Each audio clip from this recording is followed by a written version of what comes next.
The lawyer cleared his throat, adjusted his glasses, and said my sister's name again. And again. I remember gripping the edge of the chair, waiting to hear mine, my heart pounding so loudly I could barely hear anything else. Then he closed the folder. That concludes the reading of the will. I actually laughed at first.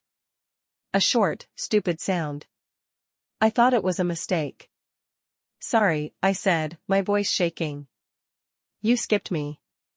My sister, Rachel, didn't look surprised. She didn't look confused either. She looked relieved. Almost smug. My uncle avoided my eyes. My mom suddenly found the carpet fascinating.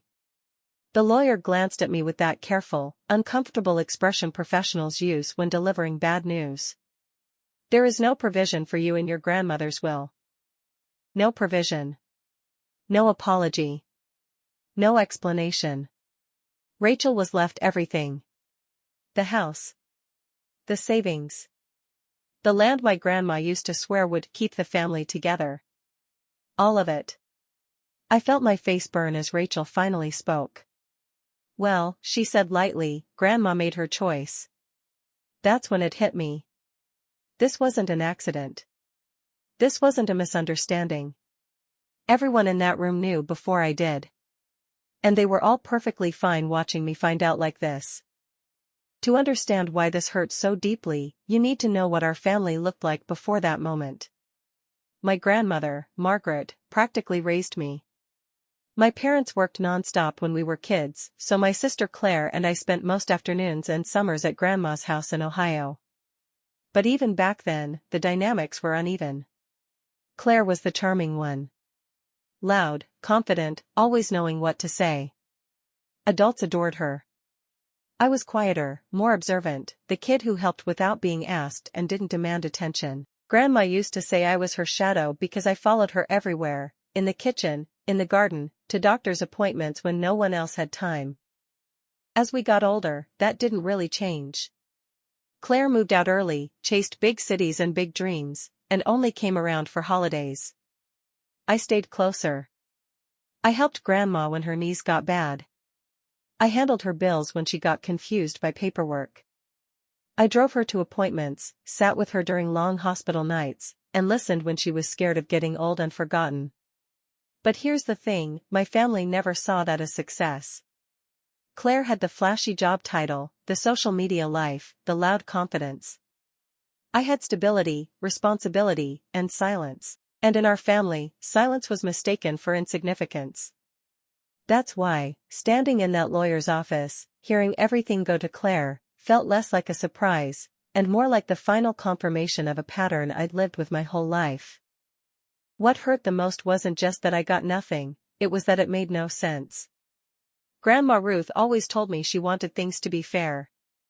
Not equal down to the dollar, but fair in spirit. She used that exact word so many times that it echoed in my head during the will reading. Fair. She knew I was the one who showed up when things were hard. I was the one who drove her to medical appointments when my sister said she was too busy. I was the one who stayed overnight after her surgery, sleeping in a stiff hospital chair because she was scared to be alone. I never expected to be rich. I never expected the house or all the money. I honestly assumed we'd split things, maybe not evenly, but in a way that reflected reality. Grandma even hinted at it once, squeezing my hand and saying, "You'll be okay." I made sure of that. At the time, I thought she meant emotionally. Now I realize she may have meant something else entirely. My sister, Melissa, barely hid her boredom whenever Grandma talked about the future. She'd roll her eyes and say things like, "You're not going anywhere anytime soon." I remember feeling uncomfortable when she said that, like she was already counting something that didn't belong to her yet. So when the lawyer finished reading the will and there was nothing for me, my brain kept searching for the missing piece. A page skipped. A mistake. A second document. Something, because everything I knew about my grandmother, every conversation, every late-night phone call, told me this outcome didn't add up. And that was the moment I realized either Grandma had changed in a way I didn't recognize, or someone had changed the story after she was gone. My sister, Rachel, didn't even try to hide it.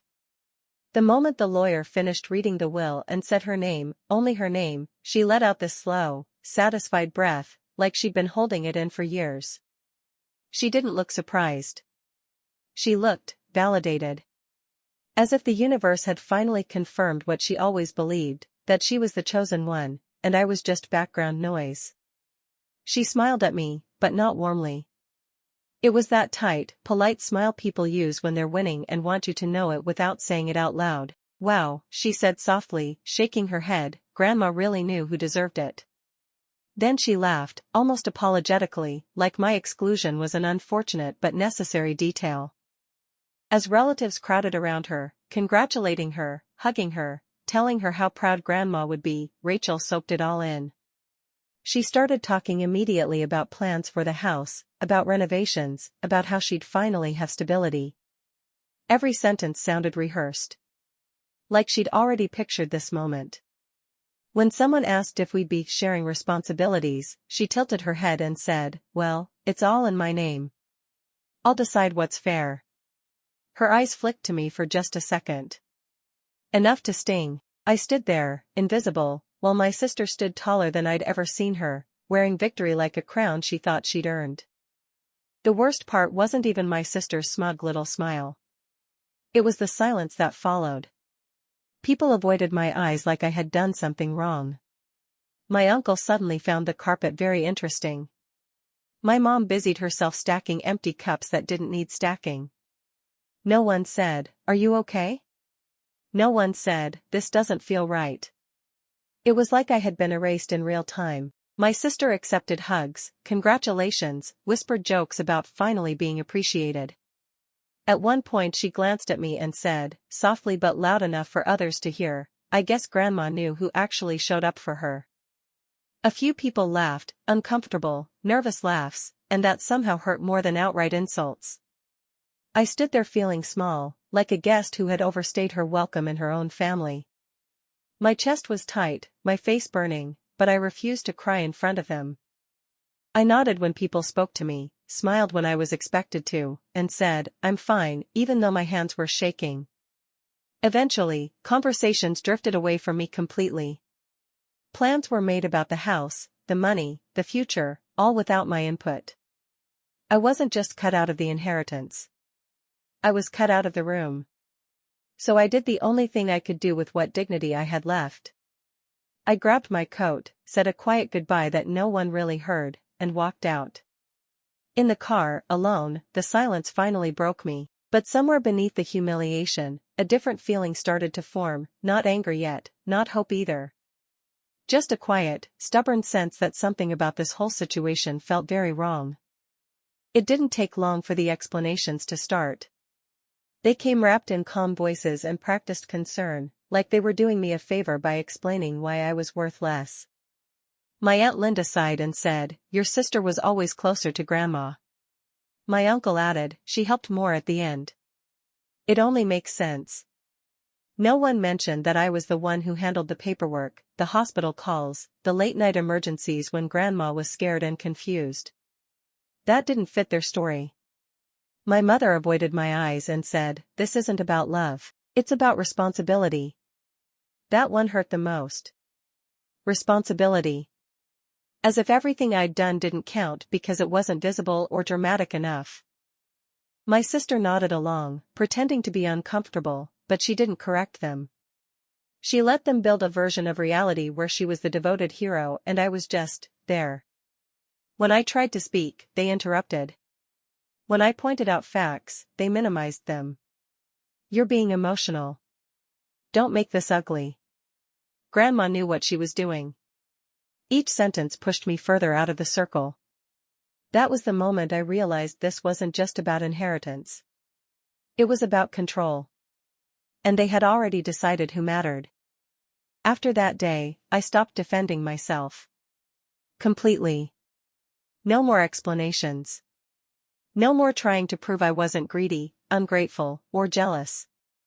I just went quiet, and that's when things started to feel off. When people think they've won, they get careless.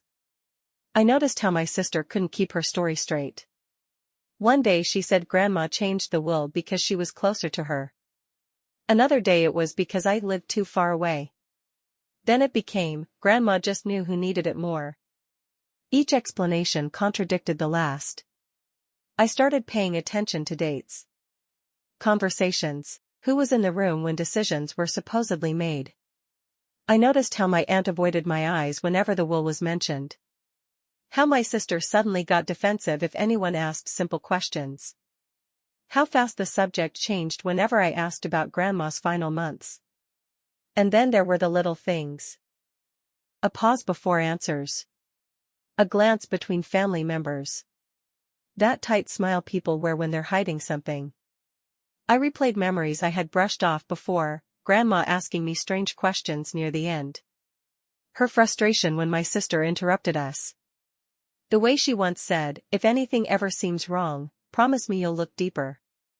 I had thought it was just end-of-life anxiety. Now it felt like a warning. So I listened. I watched. I remembered. And I stopped reacting, because I was starting to understand that this wasn't just favoritism. Something didn't add up. I found the letter by accident, which somehow felt fitting. I wasn't snooping or looking for leverage. I was just trying to clear my head, helping my aunt clean out Grandma's old study a few weeks after the will reading. Everyone else had already taken what they wanted, jewelry, photos, keepsakes. I was left with boxes of paperwork no one cared about. Inside a dusty folder labeled insurance, there was an envelope tucked between tax forms. It had my name on it. My full name. Handwritten in my grandmother's shaky but unmistakable cursive. My hands actually started trembling. I remember thinking, this can't be for me. There's no way. The letter was dated just 6 months before she died. She wrote about how proud she was of me. About how she saw how often I visited, how I handled things quietly without needing praise. Then came the line that made my stomach drop. I made certain arrangements so things would be fair. If anything ever seems wrong, please know it wasn't my intention. There was no anger in her words. No bitterness. Just clarity. And something else, concern. Almost like she knew someone might interfere. At the bottom, she mentioned the other document and where it would be kept if anything happened to her. I sat on the floor, letter pressed to my chest, realizing 2 things at once: my grandmother hadn't forgotten me. And someone had hidden the truth on purpose. I didn't read the letter all at once. I physically couldn't. My hands were shaking so badly that the paper kept crinkling, and my chest felt tight, like I'd forgotten how to breathe. I sat on the edge of my bed, the same bed I'd cried into the night of the will reading, and forced myself to keep going line by line. My grandmother wrote my name first. Not my sister's. My name. She wrote about how worried she was that the family would simplify things after she was gone.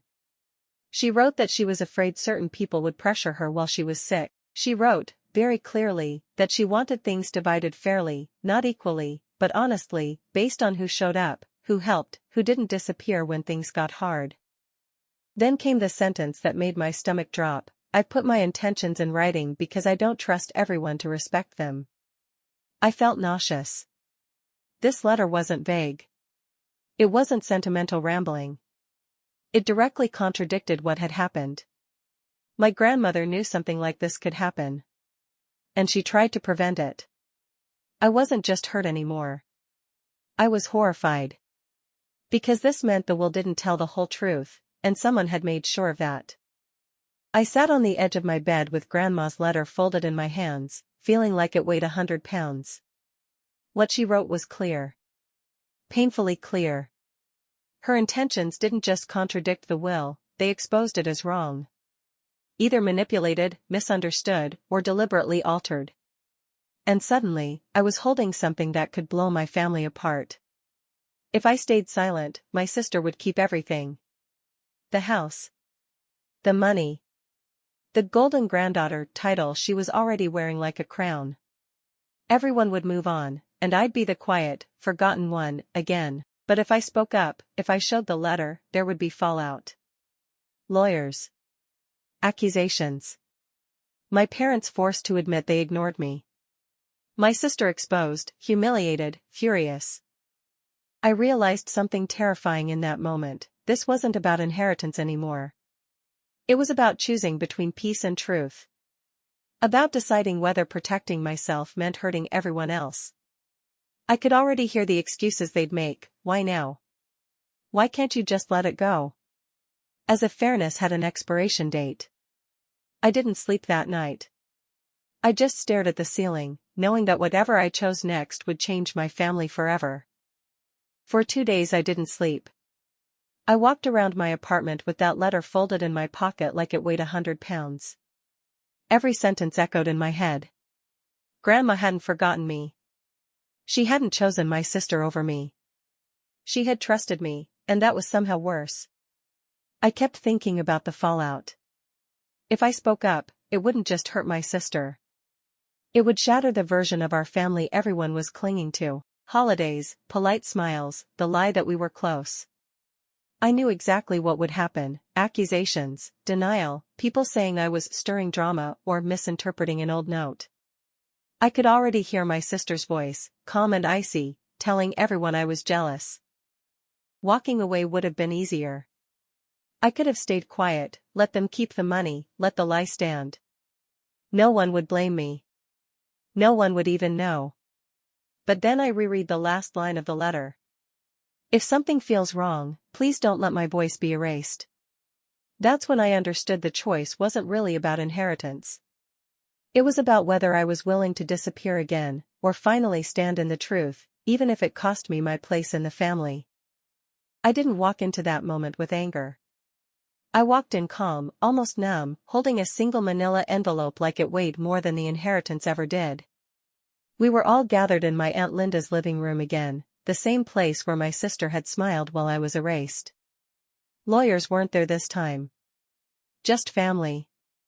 Tension thick enough to choke on. I waited until my sister finished talking about moving forward and how Grandma would have wanted peace. That's when I spoke. My voice surprised even me, steady, clear. I found a letter, I said. The room went silent. My sister laughed at first, sharp and dismissive. A letter? From who? From Grandma, I replied, and slid the envelope onto the table. My uncle frowned. My mother froze. My sister's smile didn't fade, not yet. I read it out loud. Every word. Grandma's handwriting copied, her intentions unmistakable. She wrote about fairness. About wanting us both protected. About being pressured near the end. About trusting that the truth would surface if things went wrong.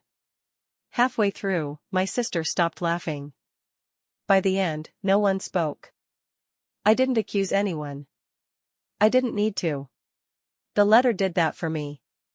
And in that silence, I watched something crack, not just their story, but the version of reality they'd been clinging to. I expected anger when the letter came out. What I didn't expect was panic. As soon as Grandma's words were read aloud, the room changed. My sister, Emily, went pale first. Not offended. Not indignant. Scared. Her confident posture collapsed, shoulders stiff, hands gripping the edge of the table like she needed something solid to hold on to. She laughed once, sharp and too loud, and said, "That doesn't prove anything." Grandma was old. She probably forgot what she signed. That's when the excuses started stacking up, one more desperate than the last. My uncle claimed the letter was just emotional writing. My aunt said intentions didn't matter, only what was legally binding. Someone suggested Grandma had been manipulated by me, which would have been impressive, considering I hadn't even known the letter existed. Emily tried to rewrite the story in real time, insisting she had always planned to share later, that this was all a misunderstanding blown out of proportion. But the cracks were obvious now. Their voices overlapped. Stories contradicted each other. Dates didn't line up. When the lawyer asked simple follow-up questions, answers got vague. Defensive. Emotional. Emily snapped at him, then immediately tried to smile it off. That smile didn't reach her eyes. For the first time, I wasn't the one being questioned. I wasn't the problem they could point at. The truth had shifted the spotlight, and they were standing right in it, exposed, scrambling, and suddenly very aware that the version of events they'd agreed on was starting to fall apart. The fallout didn't happen all at once. It came in quiet fractures. Phone calls that stopped. Invitations that were suddenly forgotten. Awkward silences when my name came up. The same relatives who once nodded along with my sister's version of events now avoided eye contact, unsure where they stood. My sister tried to act unbothered, but the cracks showed fast. People questioned her. Not loudly, but enough. The letter changed the narrative. She wasn't the golden child anymore, she was the one who benefited from something that didn't reflect Grandma's true wishes. The attorney didn't magically rewrite the will, it was too late for that, but the letter forced accountability. My sister lost moral authority in the family overnight. Her confidence turned brittle, defensive. She accused me of causing drama, but no one echoed it this time. Even our parents stopped defending her so aggressively. They realized how close they'd come to public embarrassment if the letter had surfaced elsewhere. Relationships shifted permanently. Some people apologized to me in private. Others stayed silent, ashamed. I didn't get the inheritance, but I got something else, clarity. The truth had weight, and once it was out, it couldn't be shoved back into a drawer. In the end, nothing went back to the way it was before, and honestly, I wouldn't want it to. The inheritance didn't magically fix our family, and the letter didn't turn everyone into better people overnight. What it did was something quieter, but more important, it told the truth. My grandmother's voice was finally heard, even if it came too late for her to see the fallout. I didn't walk away richer. I walked away clearer. Clear about who my sister really was when power was handed to her. Clear about which relatives valued fairness and which ones valued comfort over honesty, and clear about myself, that I wasn't the lesser one, the forgettable granddaughter, or the problem child they made me out to be. I was the only one willing to stand up when it mattered. If there's one thing I've learned, it's this: being cut out doesn't mean you were worthless, it often means you were inconvenient.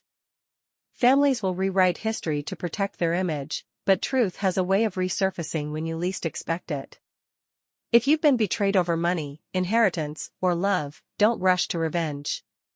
Protect the truth, protect yourself, and remember, integrity lasts longer than any will ever will.